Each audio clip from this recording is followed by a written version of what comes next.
আজ যখন থেকে ভোট গণনা শুরু হলো তার পরে পরেই একটা বিষয় স্পষ্ট হয়ে উঠল। পশ্চিমবঙ্গে 15 বছরের যে রাজনৈতিক ইতিহাস সেটা বদলে যাচ্ছে। যদিও এই বিষয়টি আগে ধারণা করা হয়েছিল যে এবার টিএমসির পতন নিশ্চিত। 2026-এর যে ইলেকশন, এখানে একটা বিষয় তো স্পষ্ট ছিল যে টিএমসি তাদের অনেকগুলি সিট হারাতে চলেছে।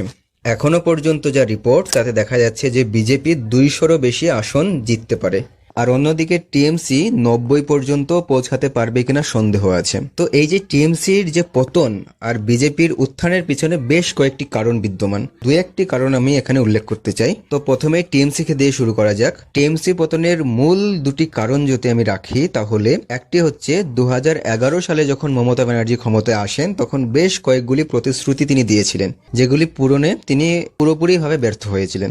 দ্বিতীয় বড় যে ধাক্কাটা মমতা ব্যানার্জিকে লেগেছিল সেটা হচ্ছে 2024 সালে আরজি কর মেডিকেলের হত্যাকাণ্ড, যেটা পুরো দেশকে নাড়িয়ে দিয়েছিল। এছাড়াও আরও কয়েকগুলি বড় ফ্যাক্টর হচ্ছে যে চাকরি কেলেঙ্কারি, পরীক্ষার নিয়োগ দুর্নীতি, আনএমপ্লয়মেন্ট রেট বৃদ্ধি। এই সমস্ত কারণগুলি টিএমসিকে হারানোর জন্য যথেষ্ট ছিল। এবার যদি বিজেপির কথা বলি, তাহলে সবার আগে যে প্রশ্নটা আসবে সেটা হচ্ছে এসআইআর এর নামে যে বিপুল পরিমাণ নাম বাদ যাওয়ার যে ব্যাপারটা, সেটা বিজেপিকে জেতাতে মুখ্য ভূমিকা পালন করেছেন। অনেকে তো এটাও বলছে যে এবারের ইলেকশন টিএমসি ভার্সেস বিজেপি ছিল না, এবারের ইলেকশন ছিল টিএমসি ভার্সেস ইসিআই। এবারে যদি দ্বিতীয় কারণ বলি, তাহলে এখানে শুভেন্দু অধিকারীকে সামনে রাখা, মানে একটা ন্যারেটিভ সেট করা যে বাংলা ছেলে দিয়ে বাংলা জয় করব।